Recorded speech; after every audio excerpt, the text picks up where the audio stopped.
Journey Across Time, Chapter 17, Section 2, New Ideas and Art.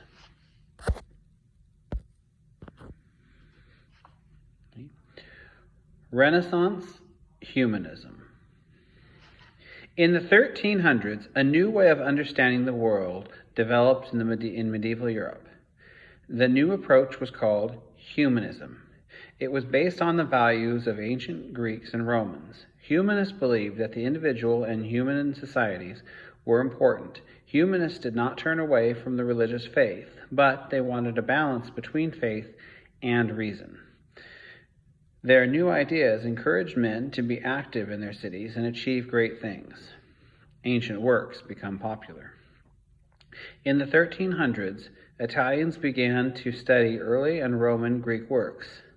For most of the Middle Ages, Western Europeans knew little about ancient Greeks and Roman writings.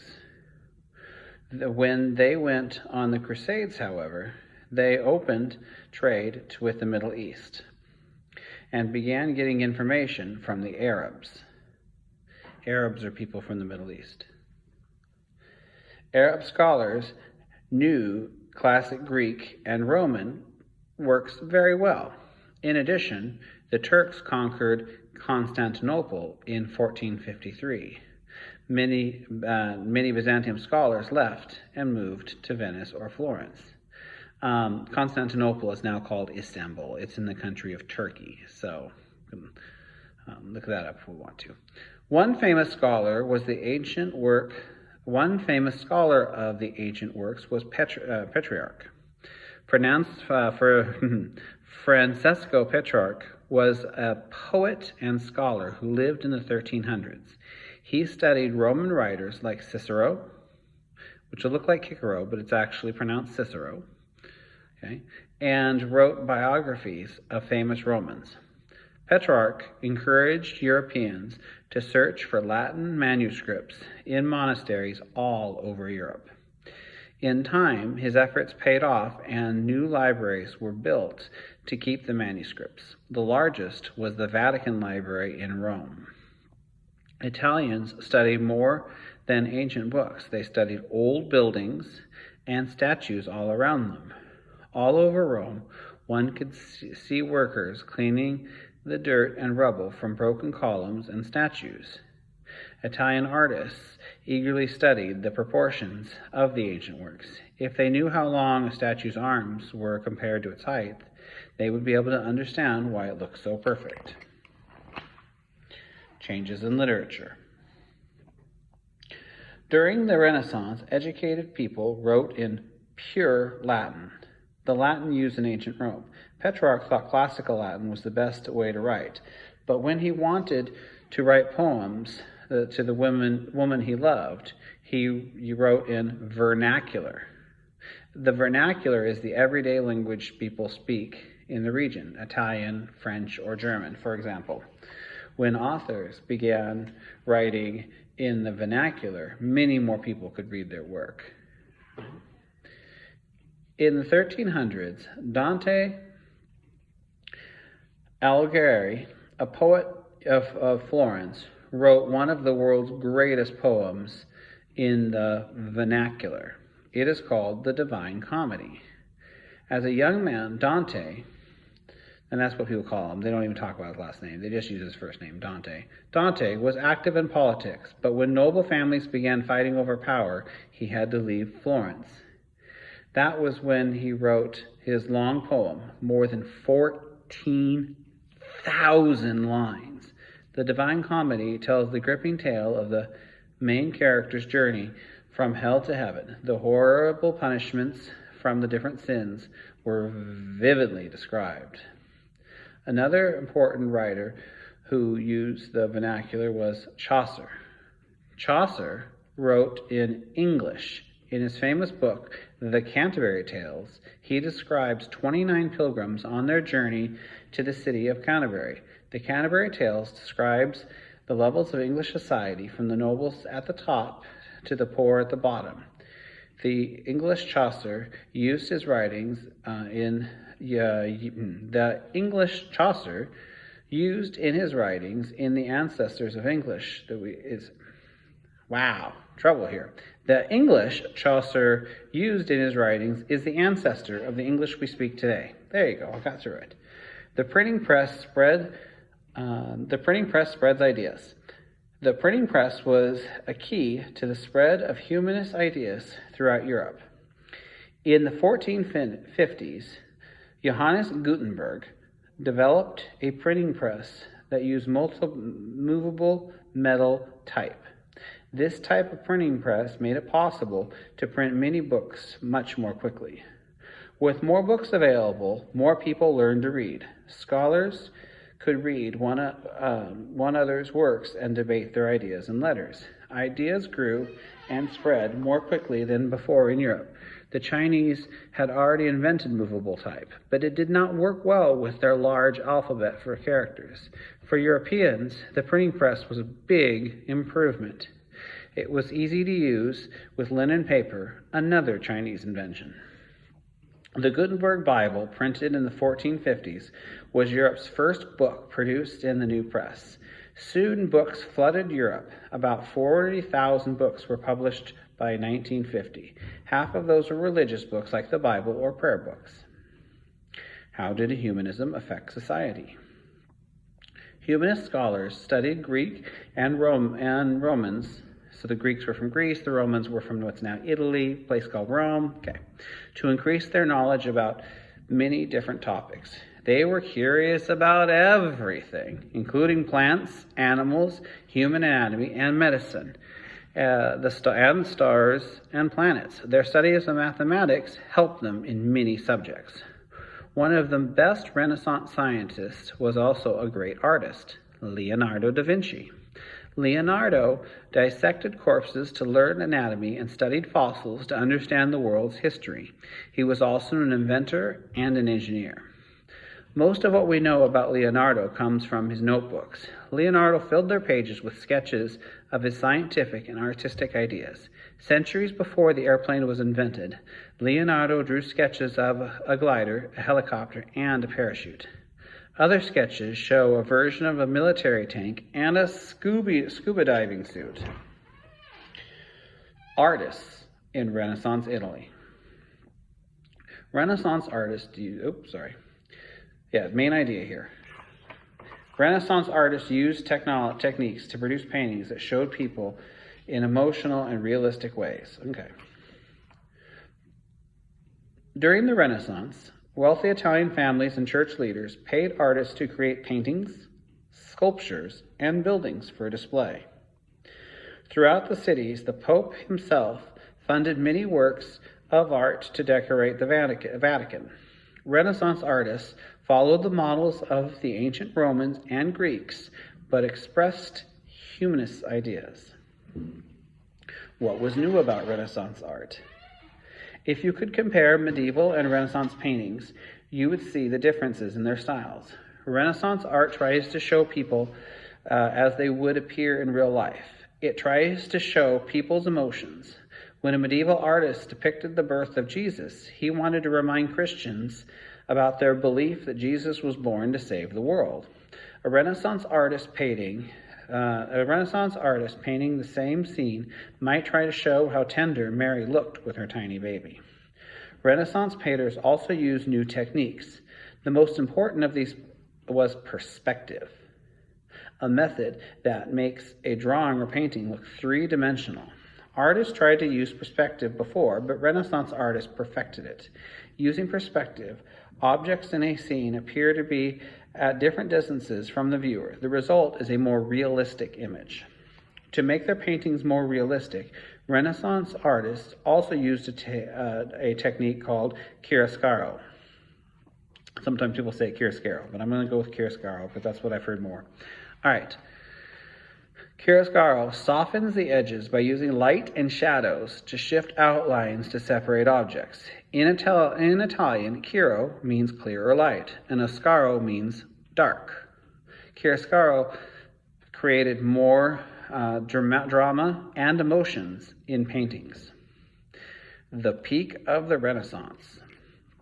The artistic Renaissance lasted from about 1350 to 1550, but hit its peak between 1490 and 1520. At the time, great artists were producing masterpieces. Three of the most famous artists were Leonardo da Vinci, Raphael Sanzio, Raphael Sanzio, and Michelangelo Brunelleschi. Okay, but you'll just hear them called Leonardo da Vinci, Raphael, and Michelangelo. And if you've ever watched the Teenage Mutant Ninja Turtles, I'm bringing this up for a second time, there's three of them. Okay, only Donatello was not from this period. So, and this goes back to Lorenzo de Medici, who was mentioned earlier. Okay. Although Leonardo became a great scientist and inventor, he was trained as an artist. Born in 1452, he began his training in Florence at a young age. Training in workshops was an old tradition, but during the Renaissance, individual artists began to do something no medieval artist had done. They signed their own work. One of Leonardo's most famous works was The Last Supper, which he began painting in 1494 on a wall behind a church altar. He painted with wet plaster. He painted on wet plaster with watercolor paint. A painting done in this way is called a fresco, right? Which in Italian means fresh. Frescoes were painted in churches all over Italy. So when it was talking about how they were signing their own work, what that means is that for a lot of things older than this, we have no idea who did them. We know where and when, but we don't know who. But anyway, okay.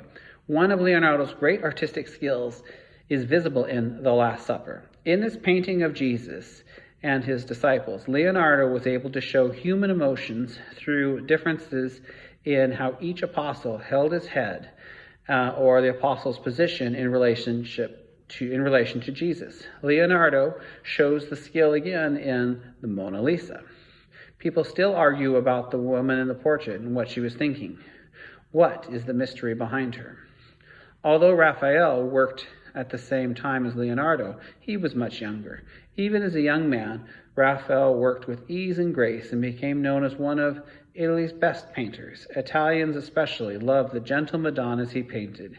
He also painted many frescoes in the Vatican Palace. Perhaps his best known painting is The School of Athens, which depicts a number of Greek philosophers. Another Renaissance artist was Michelangelo. Like many artists of the time, Michelangelo painted, sculpted, and designed buildings. He painted one of the best-known Renaissance works, the ceiling of the Sistine Chapel in Rome. Although he painted many outstanding works, Michelangelo was a sculptor at heart.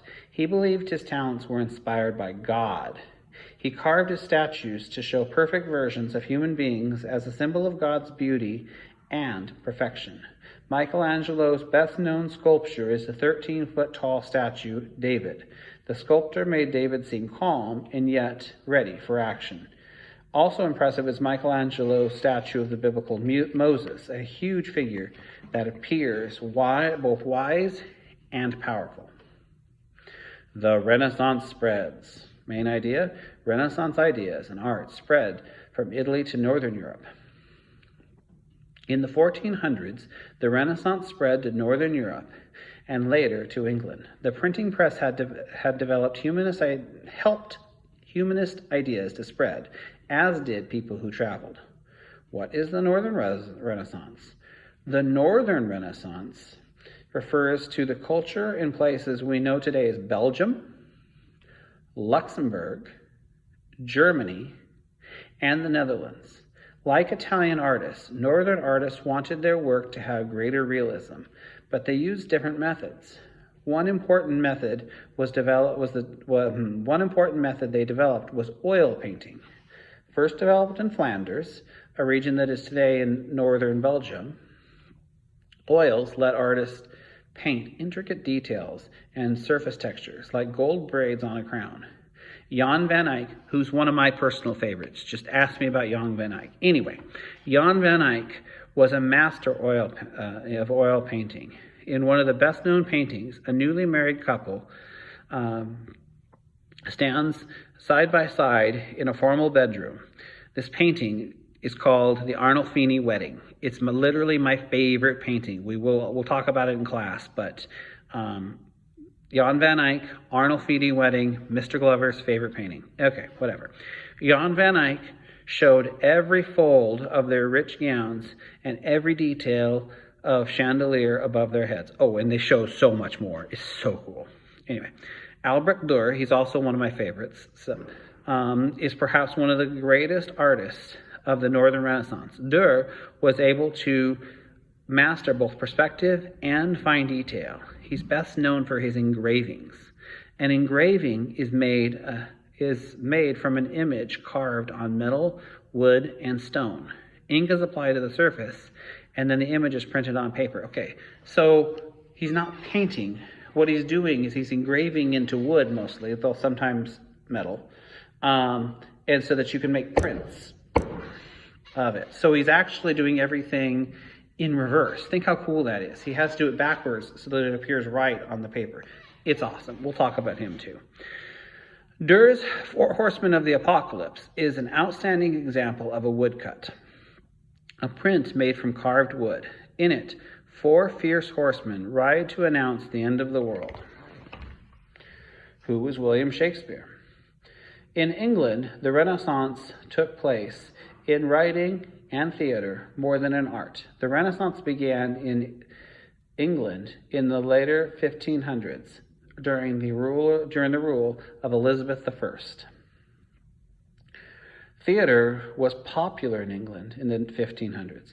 Admission was only 1 or 2 cents, so even the poor could attend.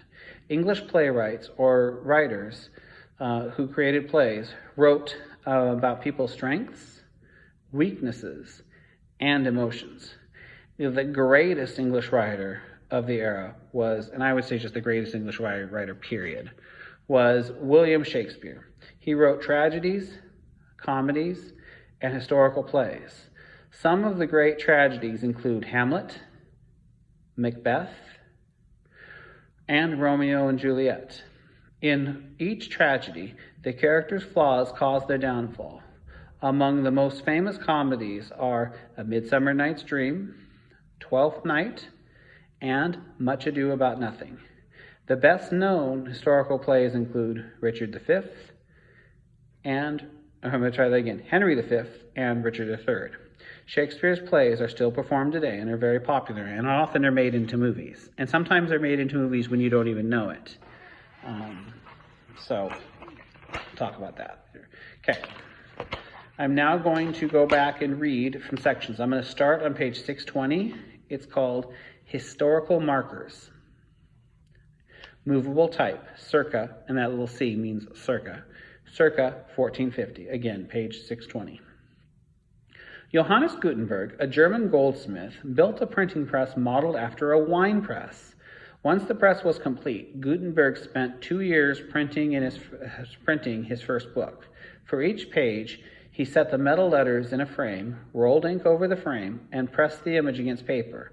Around 1455, he completed printing what is now known as the Gutenberg Bible, or the 42-line Bible. This was the first book printed using movable metal type, sparking a revolution in publishing and reading. Okay. I'm now going to move to page 621, so the next page, primary source, Leonardo's inventions. Leonardo's notebooks contain sketches of inventions that would not be produced for hundreds of years. You can see a helicopter-like machine on the left, a multi-barreled artillery piece in the middle, and on the right, a cross-section of a palace with subways for carriages. I've now turned to page 622. It's the whole page. It's called Biography. And it's a biography of Leonardo da Vinci. So again, page 622. Leonardo da Vinci, 1452 to 1519. Leonardo was born in Vinci, Italy.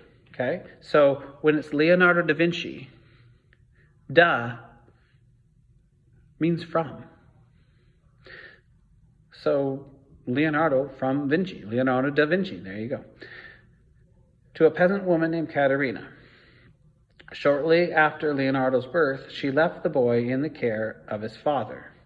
By the time Leonardo was 15 years old, his father knew his son had artistic talent. He arranged for Leonardo to become an apprentice to the more famous painter Andrea del Vecchio.